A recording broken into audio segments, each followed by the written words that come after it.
Hello students, hope you all are doing well. Myself, Brinda Patel, Assistant Professor in Computer Engineering Department at Sri Swaminarayan Institute of Technology.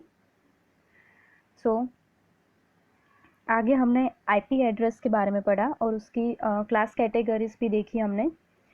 So now, in today's lecture, we will discuss about Dynamic Host Configuration Protocol (DHCP), Network Address Translation, which is NAT, and Internet Control Message Protocol ICMP. So let's start with DHCP. So Dynamic Host Configuration Protocol. So in DHCP, Dynamic Host Configuration Protocol is a protocol for assigning dynamic IP addresses to devices on a network. So इसमें क्या होता है, ये जो protocol है DHCP protocol, वो क्या करता है, जो भी नेटवर्क के अंदर डिवाइसेस होती है उसको IP एड्रेसेस असाइन करता है, राइट. सो डायनेमिक होस्ट कॉन्फ़िगरेशन प्रोटोकॉल जो नेटवर्क में डिवाइसेस होती है उनको IP एड्रेस प्रोवाइड करता है, वो हम इस फिगर में समझेंगे. सो इस फिगर में देख सकते हैं कि यहाँ पे 3 नेटवर्क्स अवेलेबल है, राइट. सो पहले नेटवर्क है उसका IP एड्रेस क्या है, 223.1.1.0/24, राइट. उसके अंदर अभी 3 होस्ट अवेलेबल हैं जिसका एड्रेस है 223.1.1.1, 2 एंड 3, राइट. ये एक दूसरा नेटवर्क है जिसके अंदर 2 डिवाइसेस है एंड ये जो तीसरा नेटवर्क है उसके अंदर 2 डिवाइसेस है, राइट. सो यहाँ पे जो 3 नेटवर्क है, ठीक है, वो नेटवर्क है, ये जो डिवाइसेस है उस वो एक दूसरे के साथ कनेक्टेड है और वो ये जो तीनों नेटवर्क है उसके अंदर डिवाइसेस है वो कनेक्टेड किसके साथ है, यहाँ पे DHCP सर्वर के साथ कनेक्टेड है. सो यहाँ पे इसकी IP रेंज है, इस नेटवर्क में इसकी IP रेंज है 223.1.2.1 टू 223.1.2.2 और अप टू 24. सो जब कोई नया होस्ट है उसको इस वाले नेटवर्क में कनेक्टेड होना है तो क्या होगा, DHCP सर्वर है वो अवेलेबल होगा भी और नहीं भी होगा, राइट. सो अगर यहाँ पे DHCP सर्वर अवेलेबल है तो ये जो नया सपोज ये नया होस्ट है, राइट, जिसको इस नेटवर्क में कनेक्ट होना है तो क्या होगा, वो उसको DHCP सर्वर है उसकी IP रेंज में से एक IP एड्रेस प्रोवाइड करेगा. इस रेंज के अंदर मीन्स 24 तक उसको एक जो भी नई डिवाइस है वो इस नेटवर्क में कनेक्ट होना चाहती है तो उसको DHCP सर्वर एक IP एड्रेस असाइन करता है, राइट. सो DHCP क्लाइंट मीन्स कोई भी होस्ट अगर इस नेटवर्क में कनेक्ट होने के लिए आता है, राइट, तो उसको DHCP सर्वर को IP एड्रेस प्रोवाइड कर, DHCP सर्वर है वो उस नई डिवाइस को IP एड्रेस प्रोवाइड करेगा. सो वो नया वाला होस्ट DHCP सर्वर के पास से IP एड्रेस गेट करेगा, राइट, एक उसको IP एड्रेस रिसीव करेगा DHCP सर्वर के पास से. सो हम कह सकते हैं कि DHCP सर्वर होस्ट को IP एड्रेस असाइन करता है. क्या DHCP सर्वर है वो जो होस्ट है मीन्स ये नया होस्ट है, ऐसे जिसको भी कनेक्ट होता है उस नए होस्ट को वो IP एड्रेस असाइन करता है. So arriving DHCP client needs address in this network, यानी कि ये जो नया होस्ट है ये अभी अराइव हुआ है, वो उसको क्या करना है, एक ये DHCP क्लाइंट है, ये DHCP सर्वर है, ये DHCP क्लाइंट है जो DHCP सर्वर के पास से एक एड्रेस रिसीव करेगा. क्यों, क्योंकि इसको इस नेटवर्क में कनेक्ट होना है इसके लिए. सो नाउ ये कैसे वर्क करता है वो देखते हैं. So with dynamic addressing, a device can have a different IP addresses every time when it is connects to a particular network. Means dynamic addressing में क्या होता है, जो भी डिवाइस होता है उसके हर टाइम आईपी एड्रेसेस अलग होते हैं, ठीक है। जब वो कोई एक पर्टिकुलर नेटवर्क के साथ कनेक्ट होता है तब उसके अलग अलग आईपी एड्रेस होते हैं। यानी कि पहले कोई एक आईपी एड्रेस था, अभी वो कोई नेटवर्क के साथ कनेक्ट हुआ तब उसका दूसरा आईपी एड्रेस असाइन हो जाएगा उसको। सो कोई कोई सिस्टम्स होती है जिसमें डिवाइसेस के आईपी एड्रेसेस चेंज हो जाते हैं जबकि वो ऑलरेडी कनेक्टेड होते हैं। मीन्स वो एक सिस्टम एक नेटवर्क में कनेक्टेड है और दूसरे नेटवर्क में जाते हैं तो उसके आईपी एड्रेस फिर से चेंज हो जाता है। So it allow us reuse of addresses, means it allow us ये reuse of addresses.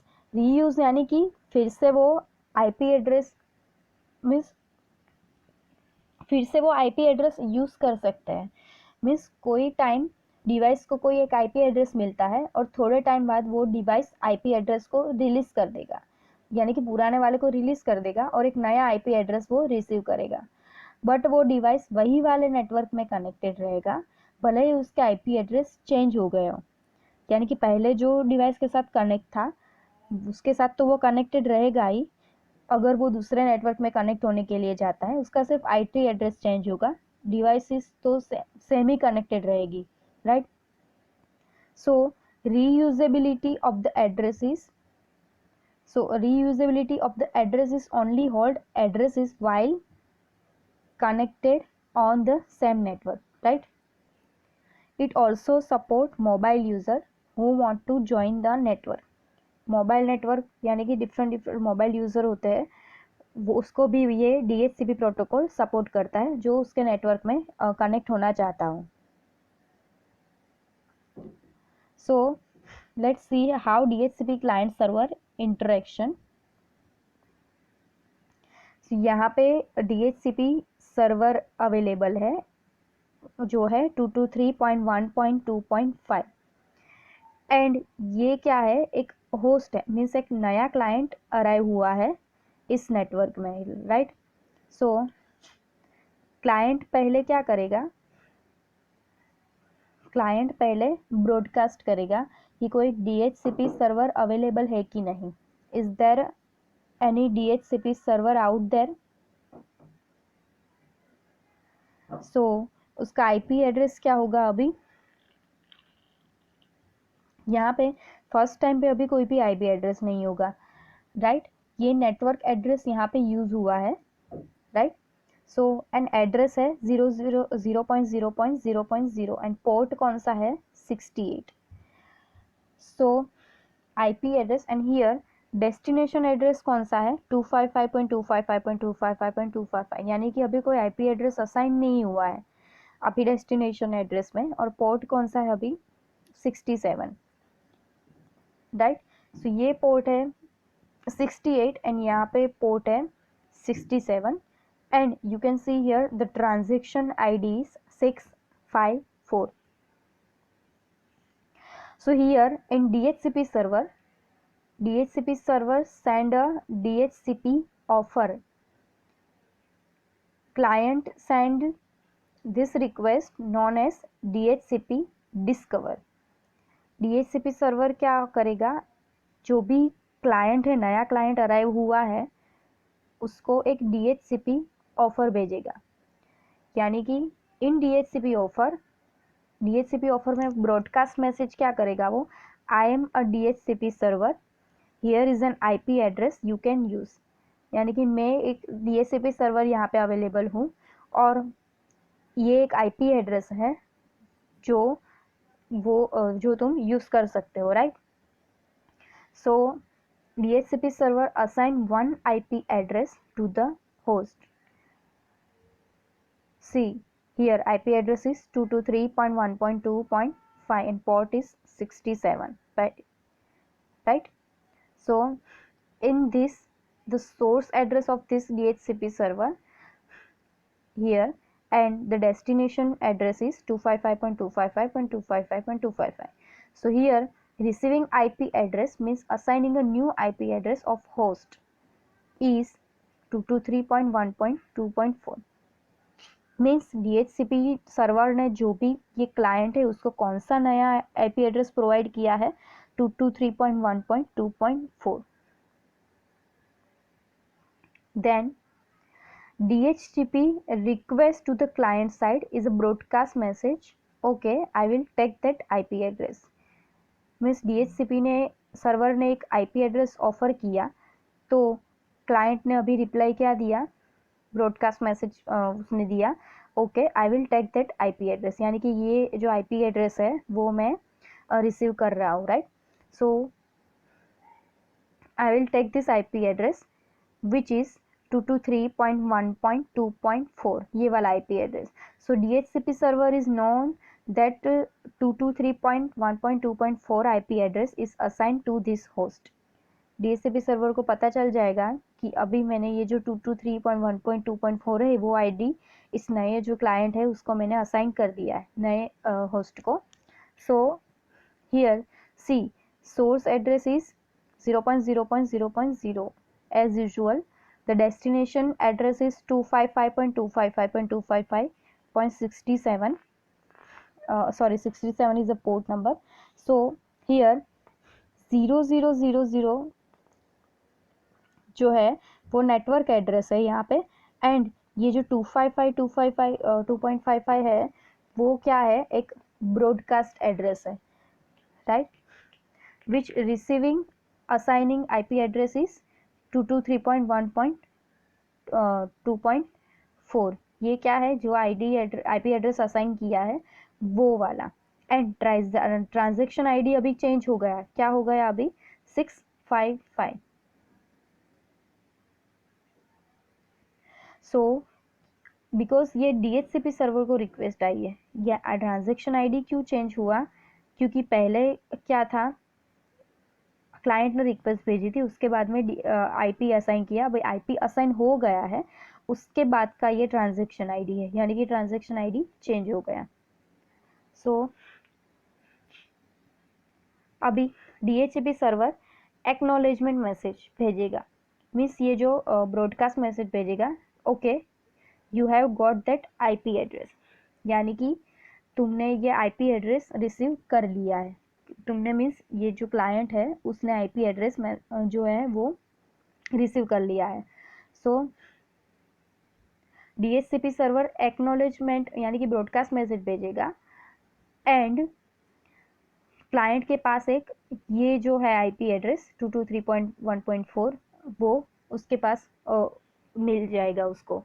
So based on DHCP server it is first discovery, then offer, then requested, and then acknowledgement.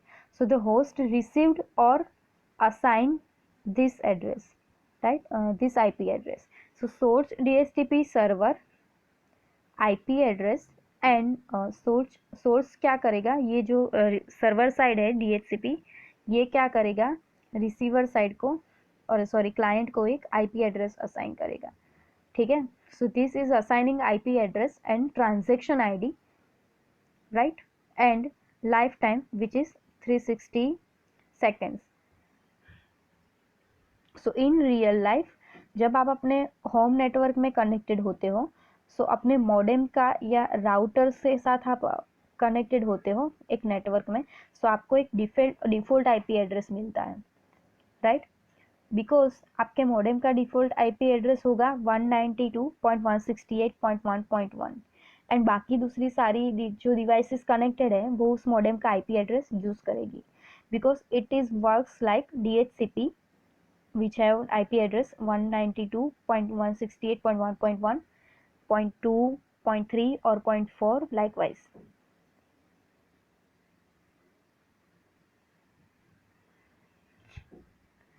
So now let's understand about NAT. NAT means network address translation. So NAT is a method that is used to translate private IP addresses to public IP addresses. Means ये use होता है private IP address को public IP address में translate करने के लिए।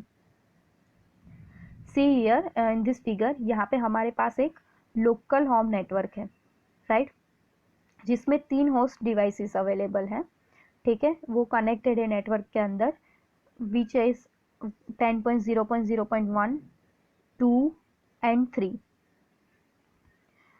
So means ये जो नेटवर्क का आईपी एड्रेस है जिसमें ये होस्ट डिवाइसेस हैं 10.0.0.01, 2 एंड 3, वो उसका आईपी कौन सा है, ये वाला 10.0.0.24। तो ये पूरा जो नेटवर्क है उसका आईपी एड्रेस क्या है, ये वाला 10.0.0/24। सो राउटर का एक यहाँ पे आउटगोइंग इंटरफेस है, राइट, जो है ये नेटवर्क है वो किसके साथ कनेक्टेड है, एक राउटर के साथ, जिसका आईपी एड्रेस क्या है 10.0.0.4, और ये एक आउटगोइंग इंटरफेस है, राइट, उसके साथ कनेक्टेड है, वो क्या है 138.76.29.7, जो कनेक्टेड है इंटरनेट से। सो इसमें डेटाग्राम मीन्स जो पैकेट विथ अ सोर्स और destination in this network have 10.0.0/24 address for source and destination. Datagram with source or destination in this network have 10.0.0/24 address for source and destination as usual.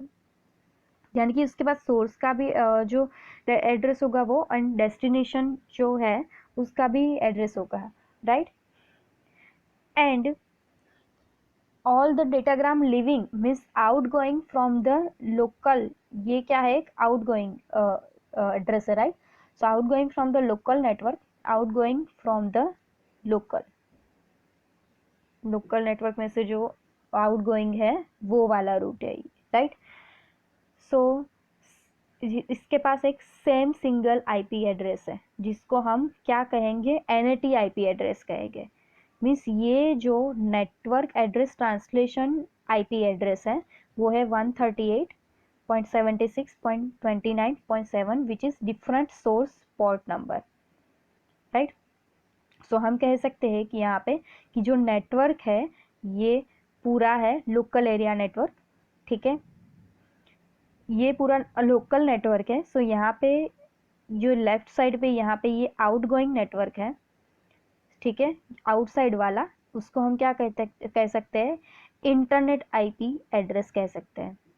सो ये जो 3 IP address वाले machines है, host है, वो communicate करते हैं ये जो सिंगल आईपी एड्रेस है उसके साथ।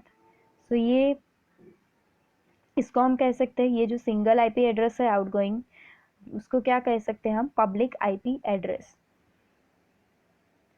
So now let's see it in a detail. So local network use just one IP addresses as far as outside world is considered.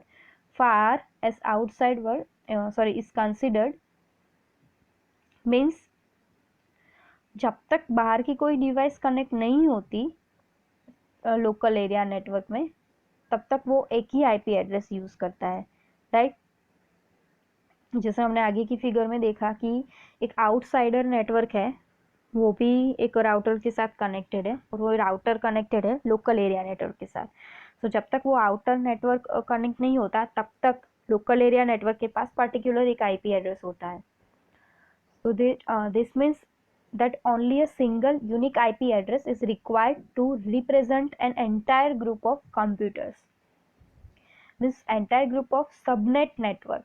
Means जो हमारा सबनेट नेटवर्क होगा, सबनेट को क्या कहेंगे कि जो नेटवर्क है, अलग अलग नेटवर्क के जो कंप्यूटर्स है, जो मशीन्स है, वो एक दूसरे के साथ कनेक्टेड है एक नेटवर्क में, यानी कि एक राउटर के साथ। तो वो क्या हो गया, एक इंटरफेस हो गया, उसको क्या कहेंगे हम, सबनेट। सो ये जो हमारा सबनेट नेटवर्क होता है उसके लिए एक यूनिक आईपी एड्रेस की ज़रूरत पड़ती है हमको, जो पूरे कंप्यूटर के ग्रुप को रिप्रेजेंट करता है। कंप्यूटर के ग्रुप यानी कि जो भी हमारा पूरा एक नेटवर्क है उसके अंदर जो भी कंप्यूटर है उसको। So the technique was originally used for case of क्या है, rerouting traffic in IP networks without readdressing every host. में सब जब डेटा पैकेट आते हैं एंड उनको इंटरनेट पर आगे हम फॉरवर्ड करते हैं, राइट। डेटाग्राम मीन्स पैकेट्स, उसको हम इंटरनेट पे आगे फॉरवर्ड करते हैं, तो उसके साथ पास सिर्फ एक ही सिंगल आईपी एड्रेस होता है, ठीक है। उनके पास हर एक होस्ट के लिए अलग अलग आईपी एड्रेसेस अवेलेबल नहीं होते हैं। So the concept of NAT is developed to solve two problems. So first is to solve the storage of IPv4 IP addresses, and second is also hiding the network address which is 10.0.0.0. So let us understand the NAT terminology. So the first is a inside local address. It means it is the name of the inside source address before translation, means it is a private IP address. Means जो source address का name है translation के पहले वाला एड्रेस का, वो क्या होगा, प्राइवेट आईपी एड्रेस जो नेटवर्क के अंदर है। Second is inside global address. So the name of the inside host after translation it is known as a public IP. Translation के बाद होस्ट के अंदर जो नेम होगा उसको क्या कहेंगे हम, public IP. So the next is outside local address. So the name of the destination host before the translation. Translation के पहले जो destination host का नाम होगा वो। Outside global address. So the name of the destination host after translation. So now we can say that global address means public. The local address means it is a private IP address. Inside the host means with in a local network, means हमारा जो actual network हो वो। And outside the host means outside of local network. Now in this network address translation, router के पास यहाँ पे routing table होगा, right, जिसको हम कहेंगे नेटवर्क एड्रेस ट्रांसलेशन टेबल। इसमें जो लेफ्ट साइड है वो है, उसको हम डिनोट करेंगे WAN, यानी कि wide area network side address, और लेफ्ट साइड है उसको हम क्या डिनोट करेंगे, यहाँ पे क्या है, इंटरनेट के साथ जो एड्रेस कनेक्ट होगा वो। सो यानी कि ये एड्रेस आउटसाइडर एड्रेस होगा, इंटरनेट साइड से जो कनेक्ट होगा ये क्या है, local area network side address table. So इस नेटवर्क में ये टोटल 3 होस्ट है, ठीक है, जो नेटवर्क में कनेक्टेड है, वो है 10.0.0.1, 2 and 3। So here host IP address is 10.0.0.1। जो ये नेटवर्क है, ठीक है,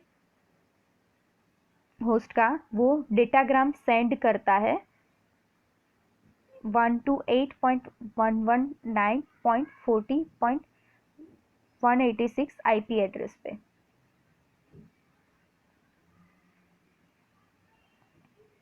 ये क्या है, ये एक होस्ट है जो यहाँ पे डेस्टिनेशन एड्रेस क्या है 112.128. सो ये वाले डेस्टिनेशन एड्रेस पे वो एक डेटाग्राम सेंड करता है, ठीक है। सो पोर्ट नंबर कौन सा है यहाँ पे, 80। So it send a datagram to यहाँ पे जो आईपी एड्रेस है 128.199.40.186 उस पे, राइट। सो यहाँ पे सोर्स एड्रेस कौन सा है 10.0.0.1 एंड डेस्टिनेशन एड्रेस है ये वाला, राइट। सो ये ट्रैवल करेगा, इस राउटर के थ्रू ट्रैवल करेगा, right. So now routing table में एंट्री पड़ेगी यहाँ पे 138.76.29.7 and destination address is what is 128.199.40.186. So source change हो गया, राइट, बिकॉज पैकेट जो है वो राउटर के थ्रू आता है, राइट, एंड डेस्टिनेशन पे यहाँ पे पहुँचता है। सो राउटिंग टेबल में एंट्री पड़ी यहाँ पे वैन साइड एड्रेस टेबल में, वो चेंज हो गई। एंड जो लेन टेबल में जो एंट्री है वो जो होस्ट है उसका नंबर है, यानी कि 10.0.0.1 ये होस्ट है, उसका एड्रेस है, right.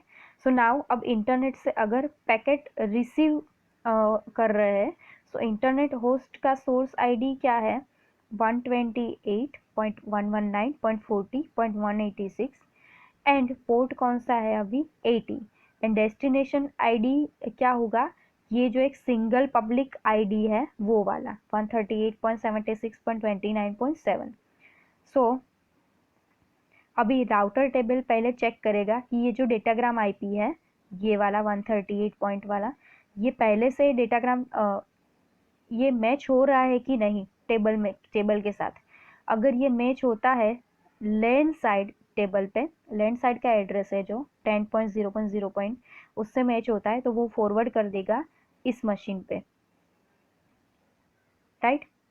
So here see fourth number is network address translation router changes to datagram destination which is 138.76.29.7, ये चेंज हो गया है 10.0.0.1 में। और नेटवर्क ट्रांसलेशन टेबल में अभी नेटवर्क ट्रांसलेशन टेबल में अब पैकेट उसके एक्चुअल जो होस्ट है उसमें जाएगा जो है 10.0.0.1। तो ये जो प्राइवेट एड्रेस को पब्लिक एड्रेस में ट्रांसलेट करने की पूरी प्रोसीजर है, right. So now let's see about internet control message protocol, ICMP। This protocol is used when something unexpected occurs, means कोई एरर अकर होती है और कुछ अनएक्सपेक्टेड इवेंट अकर होती है, देन ये जो एरर है और अनएक्सपेक्टेड इवेंट है उसका रिपोर्ट कौन करेगा, ICMP करेगा, which is used to test the internet. So these ICMP messages are defined in the various types. So the most important types of the ICMP messages are listed below. So each ICMP messages type is encapsulated in an IP packet. सो इस IP packet information से हम जान सकते हैं कि वो unexpected event और error miss कोई प्रॉब्लम है वो अकर हुई है कि नहीं। सो यहाँ पे डिफरेंट मैसेजेस टाइप्स है, राइट। उसमें जो फर्स्ट है वो क्या है, डेस्टिनेशन अनरीचेबल, मीन्स डेस्टिनेशन पे पैकेट डिलीवर नहीं हुआ है। सो डिस्क्रिप्शन क्या है इसका, packet could not be deliver. Then time exit means time to leave the field hit 0. Then parameter problem, description is invalid header field. Then source quench means choke packet, यानी कि जब वो congestion problem हो वो। redirect यानी कि teach a router about geography. echo means ask a machine if it is alive. echo reply, उसका description क्या होगा reply में, yes I am alive. Time step request same as echo request but with the time stamp, यानी कि एक limited time है उसके अंदर रिक्वेस्ट भेजना। टाइम स्टैम्प रिप्लाई यानी कि same as echo reply but with the time stamp. Thank you.